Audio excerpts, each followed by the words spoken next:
안녕하세요. 유튜브 넘버원 축구 분석 전문 채널 골 때리는 TV 배팅맨입니다.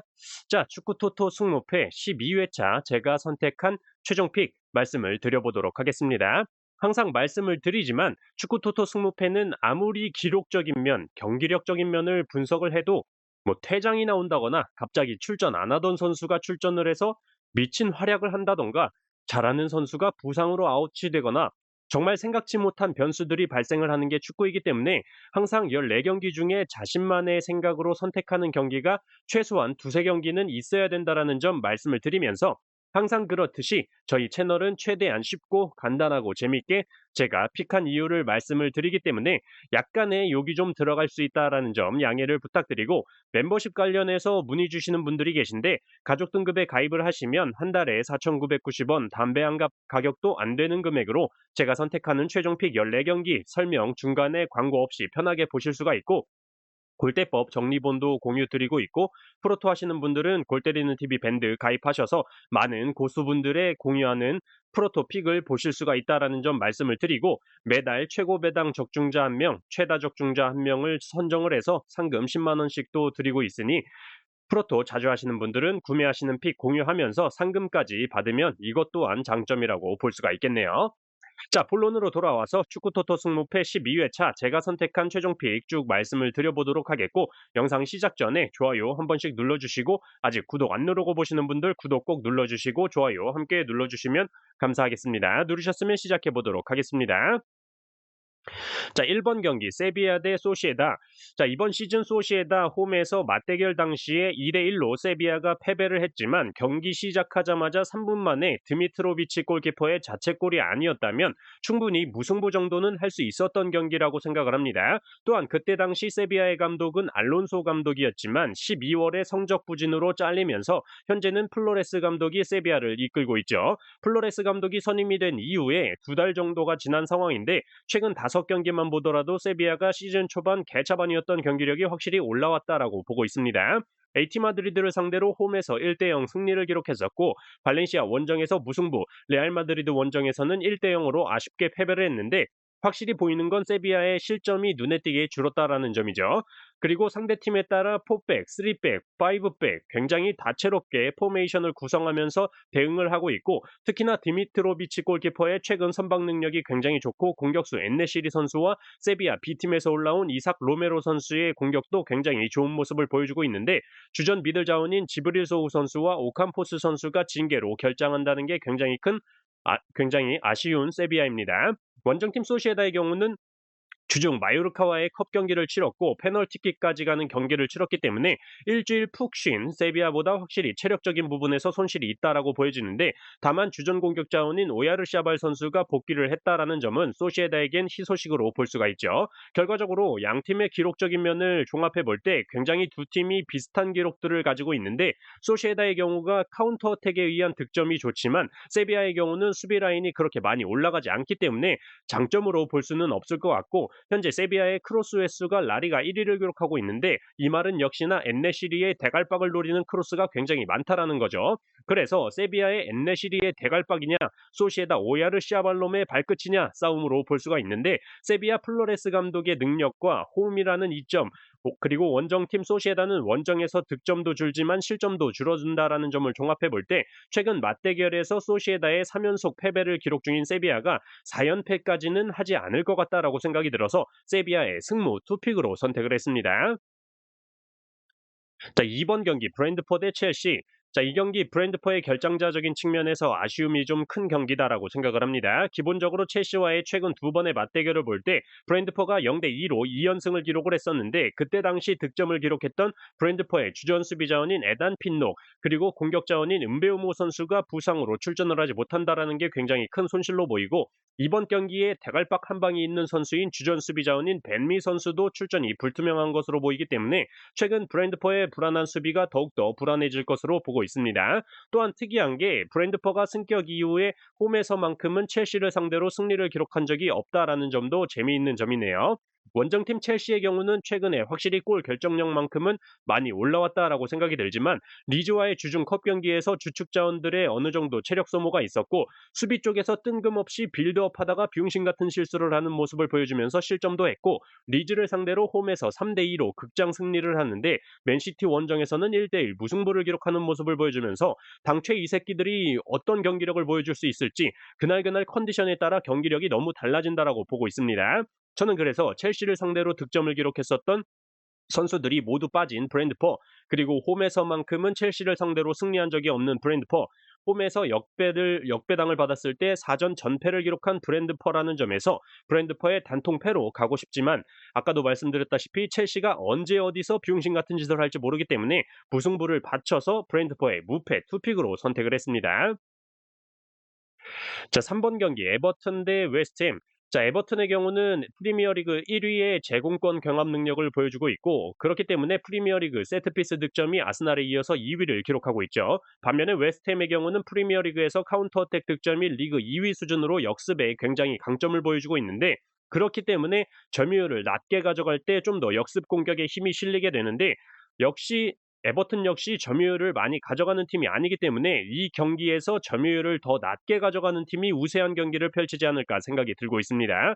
일단 웨스트햄의 경우는 부상자 없이 모든 주전 자원들이 출전을 할 수 있기 때문에 어떻게 보면 최근 승리가 없는 에버튼을 상대로 우세한 경기를 보여줄 수 있겠지만 이미 최근 맞대결에서 파케타, 보엔, 쿠두스, 워드프라우스 같은 주축 자원들이 출전했고 홈인데도 불구하고 에버튼의 칼버트 루인 선수의 기가 막힌 퍼스트 터치에 이은 터닝슛으로 0대1로 패배를 기록했었고 그때 당시 웨스트햄의 점유율 64%, 에버튼의 점유율 36%였다는 점을 볼 때 웨스트햄이 부상자가 복귀를 하고 제로드 보엔 선수의 해트트릭까지 터지면서 브랜드퍼를 4대2로 잡아냈기 때문에 상승세를 타는 게 오히려 이 경기에서 점유율을 높이는 경기가 돼서 에버튼의 한 방에 오히려 당할 수도 있다라고 생각을 합니다. 물론 웨스트햄 역시 어쨌든 완전체가 됐고 지난 경기에서 보엔 선수가 해트트릭을 기록했기 때문에 상승세를 이어갈 수도 있다라고 생각이 들어서 저는 이 경기 에버튼의 승패 투픽으로 선택을 해보도록 하겠고 추가적인 이유로 웨스트햄이 이번 시즌 원정에서 역배당을 받았을 때 무승부가 없었다라는 점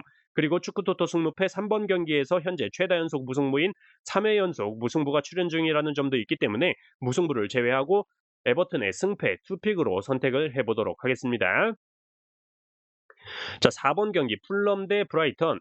자, 우선 풀럼이 지난 주말 맨유 원정에서 21년 만에 승리를 기록하면서 분위기가 굉장히 좋습니다. 일단 최전방 라울 히메네즈 선수가 부상으로 빠지면서 최전방에 투입된 무니즈 선수가 오히려 라울 히메네즈 선수보다 좋은 마무리 능력을 보여주고 있고 맨유와의 경기 전까지 3경기 연속 득점을 성공했었죠. 그리고 특히 알렉스 위어비 선수가 맹과의 경기에서 좋은 활약을 보여주면서 극장골을 기록했던 경기였고 해리슨 리드 선수가 부상으로 교체 아웃된 자리에 아다마 트라오레 선수가 투입이 돼서 알렉스 이오비 선수의 극장골을 거의 만들어줬죠. 또한 레노 골키퍼의 활약은 두말하면 잔소리고 팔리냐 선수가 징계로 빠진 자리를 루키치 선수가 잘 메워줬었기 때문에 전반적인 컨디션이 굉장히 좋다라고 볼 수가 있습니다. 반면에 원정팀 브라이턴의 경우는 지난 주말 에버턴과의 경기에서 가둬놓고 패는데도 1대1 무승부를 기록하면서 골 결정력에 어려움을 겪었고 주중인 29일 울버햄튼을 상대로 컵 경기까지 치렀기 때문에 체력적으로 문제가 있을 것으로 보여집니다. 더군다나 주전 미들 자원인 빌리 길모어 선수는 징계로 출전을 하지 못하고 역시나 가장 크다고 보이는 건 주축 공격 자원들의 결장으로 에반 퍼거슨, 주앙 페드로, 미트마카우르 같은 선수들이 빠져있기 때문에 점유율은 항상 가져가지만 마무리가 안 되는 모습을 보여주고 있죠. 결과적으로 저는 이 경기 풀럼이 우세한 경기를 펼칠 것으로 보이고 홈에서만큼은 득점은 확실히 올라가고 실점은 줄어드는 모습을 볼 수가 있다는 점 또한 2018년도 1부 리그 승격 이후에 브라이턴과의 8번의 맞대결 동안 한 번도 패배를 한 적이 없었다라는 점에서 풀럼의 승무 투픽이면 무난하게 패스할 수 있는 경기로 보이는데 풀럼이 이번 시즌 홈에서 역배당을 받았을 때 무승부를 기록한 적이 없었다라는 점에서 저는 이 경기 풀럼의 단통 승으로 선택을 해보도록 하겠습니다. 네, 6번 경기 토트넘 대 크리스탈. 자, 토트넘은 울버햄튼과의 경기 이후에 첼시와의 경기 일정이 연기가 되면서 2주 동안 휴식을 취할 수 있었다라는 점과 울버햄튼과의 경기에서 드러난 양쪽 풀백의 부재, 즉 페드로 포로 선수와 우도지 선수의 부재가 굉장히 아쉬웠는데 페드로 포로 선수는 아직 확실치는 않지만 우도지 선수는 확실히 복귀할 것으로 보이기 때문에 거의 풀스쿼드로 홈 경기에 나설 수 있다라는 점에서 굉장히 좋아 보입니다. 원정팀 크리스탈 팰리스 역시 에제 선수가 복귀할 것으로 보이기 때문에 공격적인 측면에서 살아날 것으로 보이지만 워낙 토트넘만 만나면 작아지는 크리스탈 팰리스이고 우리나라의 손흥민 선수가 크리스탈 팰리스만 만났다 하면 굉장히 좋은 모습을 보여주고 있죠. 손흥민 선수의 프리미어리그 데뷔골 상대가 크리스탈 팰리스였고 새로 지어진 홈 경기장에서의 첫 골 상대 역시 크리스탈 팰리스였죠. 크리스탈 팰리스와의 공식전 16경기에서 8골 2도움을 기록 중인 손흥민 선수이기 때문에 이번 경기 역시 기대가 되는데 다만 크리스탈 팰리스의 경우 지난 번리와의 경기부터 글라스너 감독의 지휘 아래 첫 경기였는데 사실상 번리의 퇴장자가 나오면서 압도적인 경기를 펼쳤기 때문에 이 경기에서 어떤 전술을 보여줄지 아직까지는 예상은 되지 않지만 기본적인 선수들 능력치 면에서 토트넘이 더 우세하다라고 생각이 들어서 저는 이 경기 토트넘의 단통 승으로 선택을 해보도록 하겠습니다. 자, 9번 경기 번리 대 본머스. 자, 번리는 지난 크리스탈 팰리스와의 경기에서 주전 미들 자원인 조시 브라운힐 선수가 퇴장으로 이번 경기에 출전을 하지 못한다라는 점 굉장히 큰 손실로 보이고 지난 맞대결 당시에 본머스가 2대1로 승리를 했었고 번리의 득점은 사실상 세트피스 상황에서 흘러나온 볼을 찰리 테일러 선수가 다이렉트 발리슛 때린 게 운 좋게 득점이 들어가는 상황이었고 본머스의 득점의 경우는 본머스의 이번 시즌 전방 압박 능력이 굉장히 좋은데 그 전방 압박에 의한 상대팀의 실수를 이끌어내면서 볼을 탈취해서 득점에 성공을 하는 모습을 보여줬었죠. 그렇기 때문에 이번 경기 역시 번리가 홈에서 점유율을 가져가면서 경기를 펼치겠지만 오히려 본머스의 강한 전방 압박 그리고 역습 상황에 제대로 된 대처를 할 수가 없을 것이다라고 생각을 하고 있고 본머스가 현재 원정에서 4경기째 승리가 없는 상황인데 무승의 고리를 번리를 상대로 끊어낼 수 있다라고 생각을 하고 본머스가 이번 시즌 원정에서 정배당을 받았을 때 이전 전승을 기록했다라는 점에서 저는 이 경기 번리의 단통패로 선택을 했습니다. 자, 12번 경기 맨시티 대 맨유. 자, 드디어 여러분들이 기다리시던 저와 4대가 안 맞는 맹구 새끼들의 승무패를 결정을 해야 되는데 이건 뭐 사실상 여러분들이 생각하시는 대로 저도 선택을 했습니다. 사실상 지난주에도 맨유 대 풀럼 경기 분석 내용을 말씀을 드릴 때 맹구 새끼들이 지금 4연승을 하고 있는데 경기를 보면 이 새끼들은 연승을 할 수 있는 경기력이 아니다라고 말씀을 드리면서 무승부를 바쳐서 갔었는데 무승부도 못하는 맹구 새끼들이 이제 제 뒤통수를 세게 쳤죠. 풀럼과의 경기에서 수비는 느려 터져서 쫓아가지도 못하고 1,700억짜리 쓰레기 안토니를 못 쓰니까 유스에서 올라온 오마리 포슨 선수를 선발 출전을 시켰는데 오마리 포슨이 아니라 거의 뭐 오마이갓 포슨이었죠. 쫄아서 그런지 뭐 제대로 플레이를 하지 못했고 그렇게 21년 만에 풀럼한테 처발리고 주중에 리그 17위 강등권인 강단간당한 노팅엄을 상대로 0대1 카세미루 대갈박 후반 89분 극장골로 아주 대단한 승리를 기록을 했죠. 그렇기 때문에 맨시티와의 경기 사실상 이변의 2자도 꺼내기가 싫고 맹구 경기를 보면 공격수들은 전방 압박을 들어가는데 수비들은 지들이 느려 터진 걸 아니까 라인을 올리지를 못해서 중원 공간이 항상 허벌창이라 매번 더럽게 힘든 경기를 하는데 마치 아시안컵 때 클린스만 감독의 대한민국 축구를 보는 것 같죠. 반면에 맨시티는 주중에 컵 경기에서 데브라이너와 홀란드 조합 포텐이 폭발하면서 맨유가 1대2로 간신히 꾸역승을 했던 루턴타운을 상대로 6득점을 기록을 해버리니까 이건 뭐 더 이상 생각할 필요가 없다라고 판단을 했습니다. 결과적으로 쓰레기 같은 경기력에도 불구하고 원정 3경기 연승을 기록 중인 맹구 새끼들의 무조건적인 패배를 선택하도록 하겠습니다. 이 경기 맨시티의 단통 승리로 선택을 했어요. 자, 14번 경기 빌바오 대 바르셀로나. 자, 우선 양 팀의 맞대결 전적을 볼 때 빌바오가 4무 6패로 바르셀로나만 만나면 약해지는 모습을 볼 수가 있고 이 경기에서 가장 크다라고 보이는 건 바로 빌바오의 결장자적인 측면인데 빌바오가 주중 컵 경기를 AT 마드리드와 치렀는데 주축 자원들이 모두 출전을 했던 경기였고 3대0 대승을 기록하면서 굉장히 좋아 보이긴 하지만 저는 빌바오의 공격의 핵심은 역시 니코 윌리엄스 선수라고 생각을 합니다. 컵 경기에서도 니코 윌리엄스 선수의 활약이 굉장히 좋았는데 이번 경기에 퇴장 징계로 인해서 출전을 하지 못한다라는 점에서 공격을 만들어내는 과정이 쉽지 않을 것으로 보여집니다. 또한 주전 센터백인 다니 비비안 선수가 징계로 출전을 하지 못하고 왼쪽 측면 수비 자원인 베르치제 선수도 출전이 불투명할 것으로 보이기 때문에 공격과 수비에서 확실히 문제가 있을 것으로 보이는 빌바오죠. 반면에 원정팀 바르셀로나의 경우는 지난 헤타페와의 경기에서 4득점을 기록을 하면서 공격에서 확실한 마무리를 보여줬고 주축 자원들이 거의 모두 돌아온 상태이기 때문에 결과적으로 주중 컵 경기로 체력적인 손실과 주축 자원의 결장이 있는 빌바오가 바르셀로나를 상대로 이변을 만들어낼 거란 생각은 들지가 않아서 빌바오의 단통패로 선택을 했습니다. 자, 이렇게 축구토토 승무패 12회차 제가 선택한 최종 픽 모두 말씀을 드려봤습니다.